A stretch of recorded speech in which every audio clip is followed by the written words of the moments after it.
What's going on, y'all, and welcome back to another video here on Whiplash TV. Today we're going to hop on the Cat Eye Project truck. We're going to finish what we started in the last video, which was a IHC suspension 4.6 drop. It's going to be lowered with the control arms and everything that you saw in the previous video, which consists of upper and lower control arms. It also comes with new ball joints. I also picked up the silver Street Performance Belltech shocks for the front end.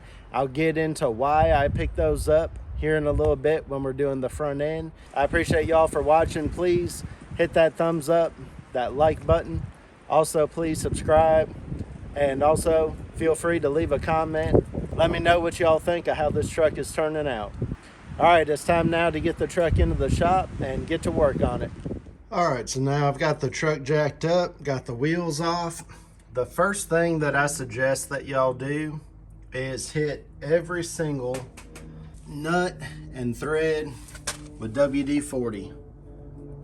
Hitting everything with WD-40 where you're going to take it apart will really help things come apart nicely. Top of the ball joint areas and stuff to try to help get those to come loose a little easier. So the first thing that I'm going to do is take the sway bar end link off. To do that, you got to hold the top of this right here. It's got some edges on it. It's not perfectly round. You can hold it with like a channel locks.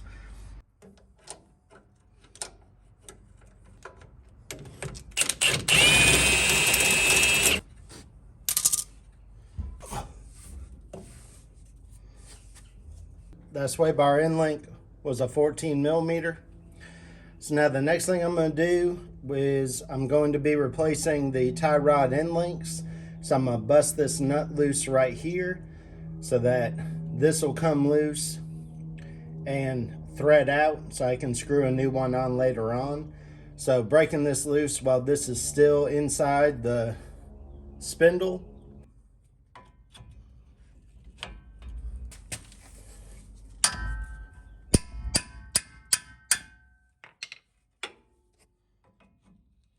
I just barely want to break it loose, so then that way I have a reference as to where the tie rod was on the rod. So I've got it broke loose now. So now it will come free easily here when I take it loose. I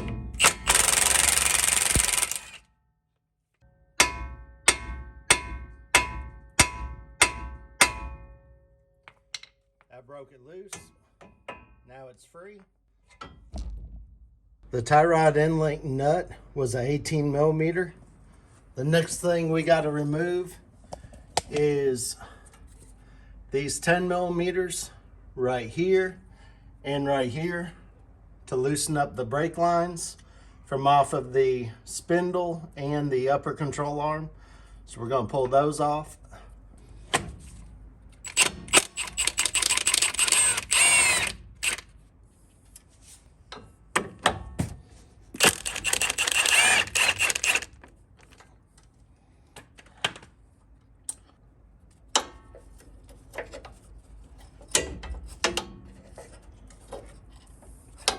My suggestion is always put the bolts back where you got them out at, just so you remember where they go. The next thing that we're going to remove is the caliper bolts. There's two 18 millimeters that hold on the brake caliper bracket onto the spindle. We're going to remove it. It's an 18 millimeter.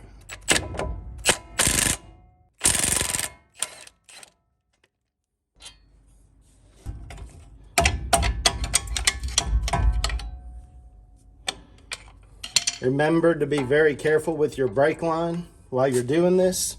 We're just going to pick it up and move it out of the way. All right, so I worked this piece for your ABS sensor in your wheel hub back here. I worked this out of this bracket that was on that 10 millimeter right here. And then also took this off of the control arm to make room. And then I had to move the caliper through there. And then I was able to set it down on the floor. I'm probably going to take some zip ties and zip tie it up onto the sway bar itself. You're going to want to zip tie or hold up somehow your brake caliper up and out of the way from the area that you're going to be working. So I just put some zip ties on it around the sway bar. All right, the next thing to do on your brake rotor, remove this T30 Torx bit bolt right here. That's holding on your brake rotor. And then just pull your brake rotor off. The next thing to do is remove the 14mm top nut of the shock, and then the bottom is held in by two 13mm. Now that the shock's out, the next thing to come loose is the upper control arm ball joint needs to break free from the spindle, and same on the lower one. So you need to take both nuts loose like I've done up here, and once you get a little bit of a gap on both of them but still have it on the threads, you will smack right here with a hammer to get it to break free. If you can't get it to break free, then you can always use a ball joint splitter or a different tool to break it loose.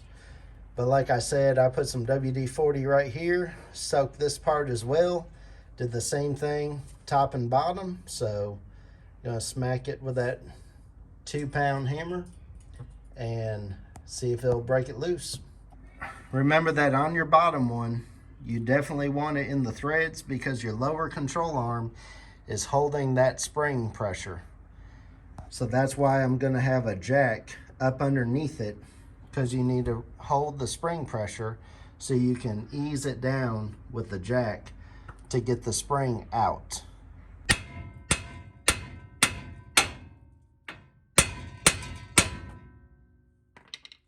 See, it just closed up that gap.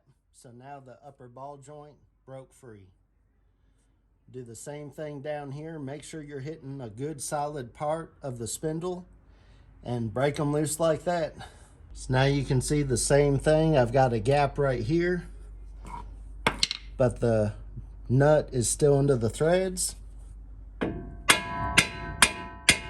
right, so I took the nuts off of both of the ball joints, had my jack up underneath the bottom. When I took the nut off of the lower ball joint, lowered it on down, and then as you can see, the spring is still in there and I still have room to the ground.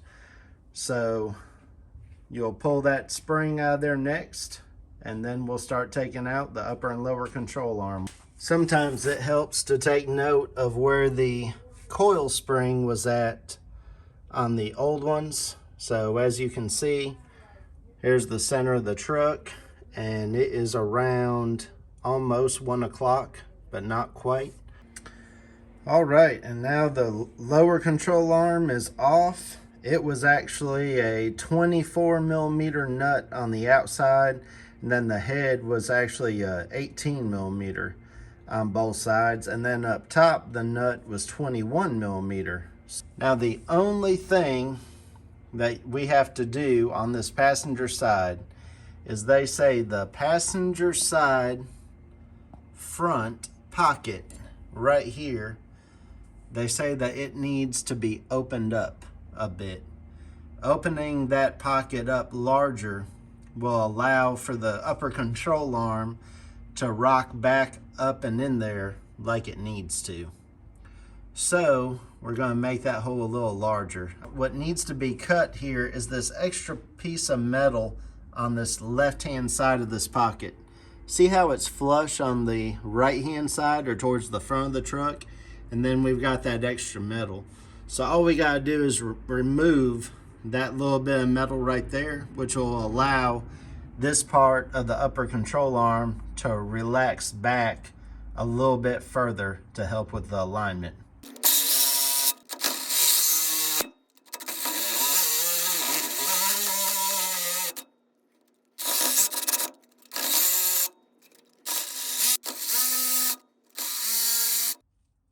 So as you can see, I got that hole opened up right over there at the side. Didn't take very long. Just used that Sawzall and cleaned up that hole, opened it on up. All right, so the next thing that we have to do is on these lower control arm pockets We need to hit right here and right there on that end with a hammer, and we just have to spread that one open a little bit and that one as well. They just have to open up, they say, about 1/8 of an inch, and then the top ones usually are fine. Also, don't forget you need to lube up with grease on the inside of both sides of every slot where the arms are going to go in at. So all 4 need to be greased at all 8 locations. So grease, grease, grease, grease, all 8 of those spots. So once you grease all that and open up the bottoms up, then we'll need to take the lower control arm and the upper control arm and install them. I've already installed the grease zerks that come. You're going to use a right angle one on the ball joint. On the bottom of the lower, you're just going to use a straight one. And you'll need to shoot grease into that one, shoot grease into this one. And then in these, just put a little bit in there, because when they're at a bind, sometimes they don't like to accept very much grease. So I'm just going to shoot in a little bit of grease in there to already get the ball joints lubricated. I've got a straight one for the top. And then on the top of these, you have a right angle. So that way, when this is up in there, in those pockets, it's looking back at you so you can grease it. All right, so we're gonna get everything greased up and ready to install. The other thing that we need to do, and it's pretty easy to do now, obviously, while this is loose, while your spindle's loose, and while your upper control arm is not installed, we have to ream out the top of it with a 1/2 inch drill bit. So we're gonna go ahead and do that now.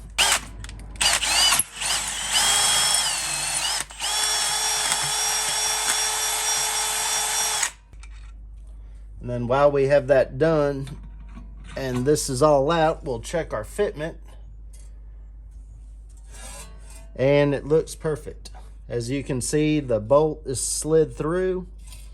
Looks like it'll draw it down just fine. So now I got the upper control arm in. As you can see, it's still loose, but everything's just kind of tightened up by hand. And then as you can see, I didn't spare it all on the grease. It's all lubed up, not making noise. And don't tighten it yet till later on when you get weight on it from the truck. On the upper one, I did have to tap just a little bit here with the hammer and just a little bit right here, because it was just a little bit too narrow and needed to be opened up so it would go up and in there. But I didn't have to hit very hard at all, just light little tap. Also, after I shoot these with grease, I'm rubbing this grease all around and completely coating the bushing and the metal sleeve surface, and just completely coating the whole thing. Again, be overly generous with the grease. Smear you a lot of grease up on there. All right, so now it's time to see if we can get this lower to slide up and in.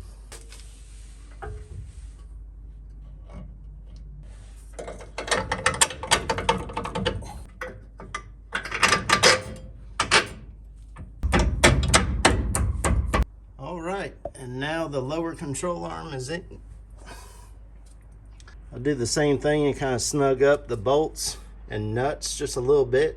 So next thing to do is we got to install the shock up into the pocket next, because it has to get installed, because the hole in the bottom of the control arm is not big enough for the shock to go through.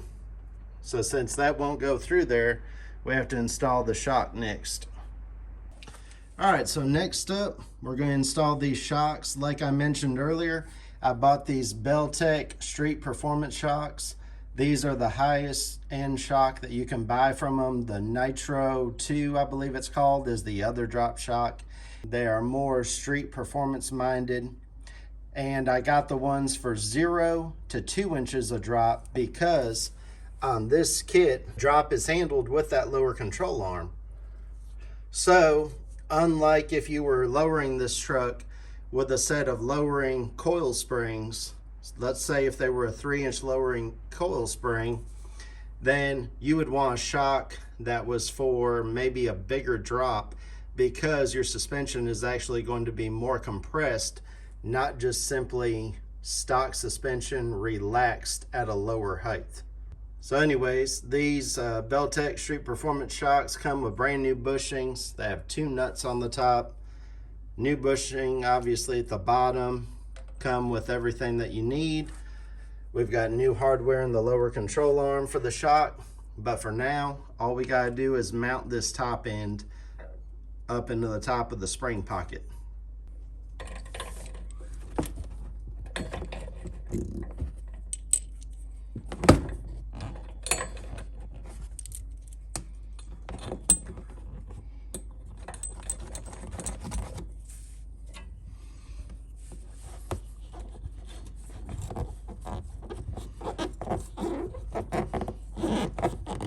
In order to achieve the 4-inch drop, these are sent with the kit.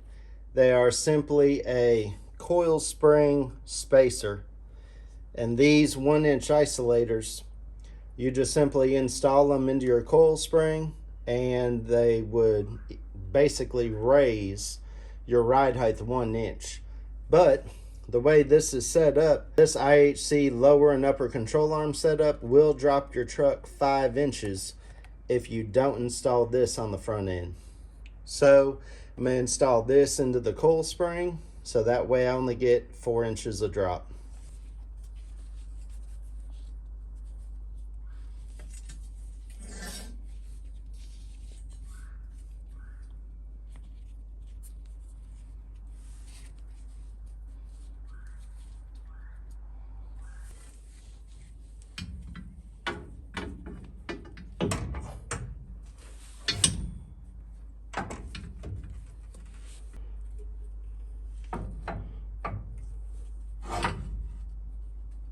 All right, y'all, so here's some important information for when you're using these shocks.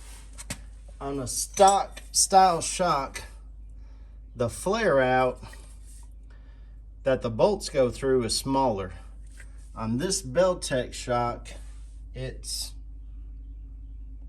kind of hard to see how wide it is, but it's pretty wide. So with the top of the shock in there, this control arm was getting to be too flat that I couldn't sneak the bottom metal piece of the shock through that the 2 bolts go up into. So I had to take loose the shock. I had to drop it down so when the control arm was at an angle, I could lip one part of it through, turn it, and then get it to sit down and through the lower control arm. So it's kind of a pain. So now I'm going through jacking back up so then I can tighten the top of the shock, and then I will also tighten up the bottom of the shock. So then my spring and everything will be contained with the shock and it'll all be installed and tight. All right, y'all, it's starting to come together. I got the shock installed the double nut on the top to help keep it in place. The lower bolts are in, and so now it's time to start putting our spindle into our lower and upper ball joints.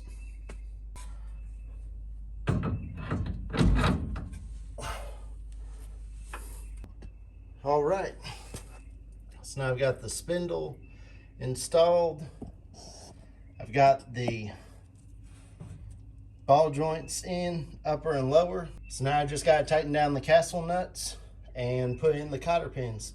Not trying to neglect showing y'all some of this, but some of these areas are really hard to work in and do things. But right now, I've got my jack on the lower control arm.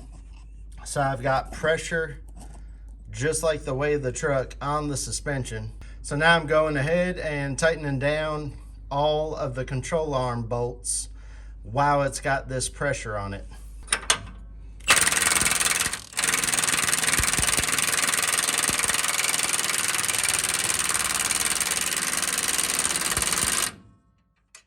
All right, y'all, it's coming along now. Got everything tightened up. Castle nuts on, cotter pins in, lower tightened up, upper tightened up, shocks all tightened up, top and bottom. Also, don't forget to put your brake line back on. I'll revisit that here in a little bit and show y'all how you do it. Basically, you just use zip ties and zip tie it to the top control arm is really all that they do. Check those out, y'all. Those look much better than the old ones, don't they? It's gonna look so good behind those wheels. And the stopping performance will be better as well. Always with your rotors, don't forget to wipe them down with some brake and parts cleaner. Make sure to get off any grease or anything that might be on them. Like I said, these Wagner OEX pads, these pads are supposed to be an upgrade for sure over the stock ones.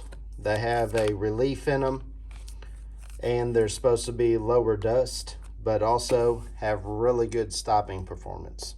All right, the brakes are back on. Got those new pads in. Cross drilled and slotted rotors on.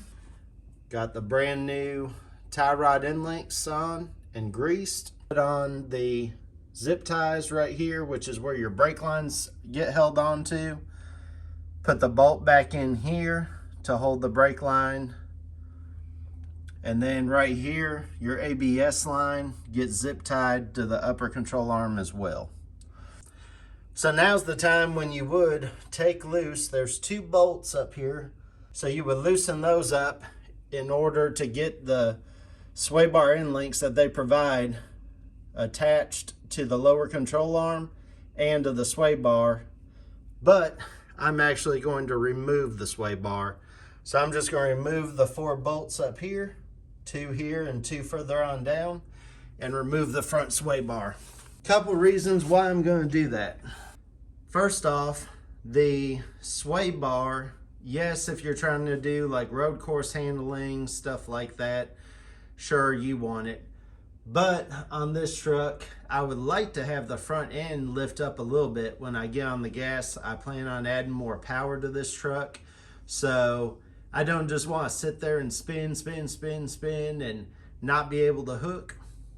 So just to take some more weight off the truck, take more weight off the front end and allow the front end to lift up some, I'm going to do that to help with traction. Front end is still going to handle really well, being low like it's going to be, and then also with those upgraded Belltech shocks which are in there. So it's still going to handle better than a stock truck. Like I said, if you want to, go ahead and run your sway bar. This is just what I'm going to do.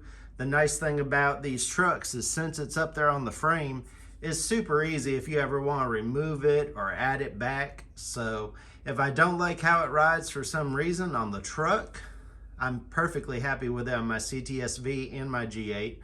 But if I change my mind, it's really easy on these trucks to just throw it back in. So now I'm going to remove that sway bar and throw the tires back on, and we'll get a look at how low it's sitting.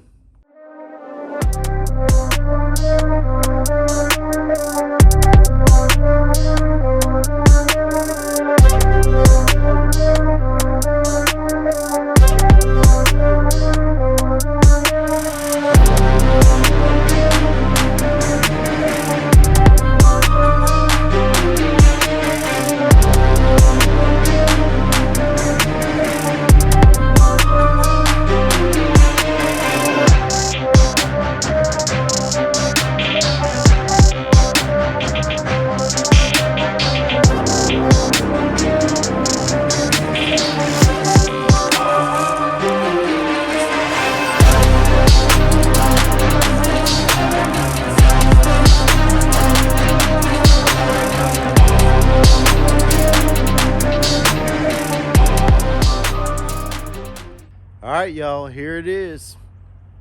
When I got this truck back in November of last year, only about 5 months ago, this right here is kind of what I envisioned for the truck. Just a real nice, clean looking sport truck. Let's take a look around it. The truck is sitting nice and low.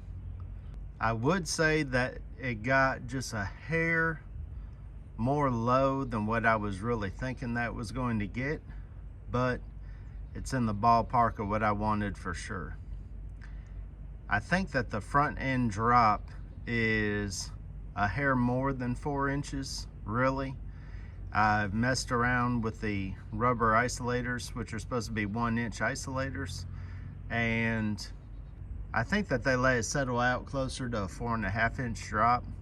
In the back again, I did their flip kit for a 6-inch drop, and then I moved the lowering shackle into the 1-inch lowering hole for a total of 7 inches of drop. I can raise the rear anytime I need to or want to by just simply changing out that rear shackle back to the factory one.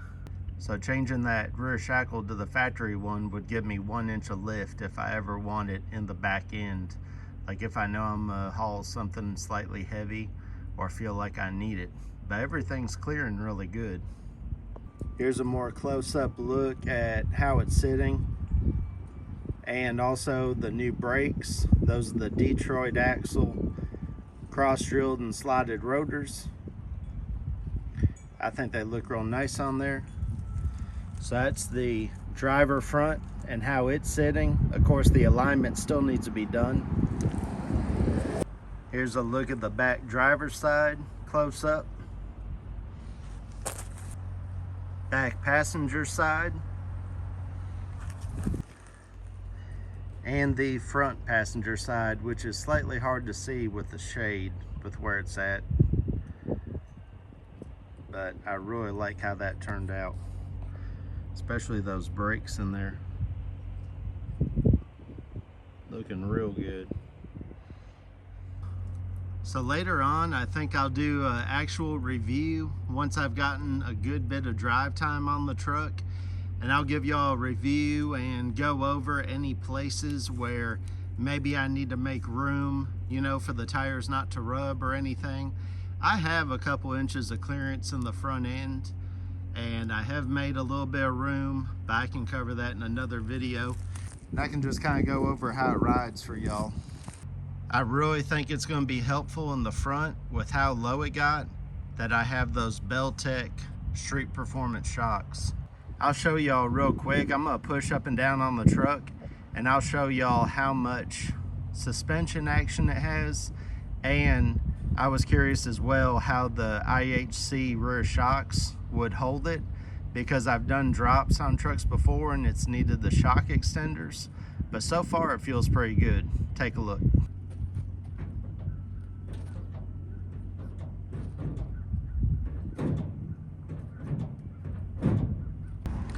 So as you can see, it doesn't at all get bouncy or anything on the back end. And as soon as I stop bouncing, it holds it right in position. So that's really nice. That's not going to be a bouncy ride or anything like that. Let's take a look at the front.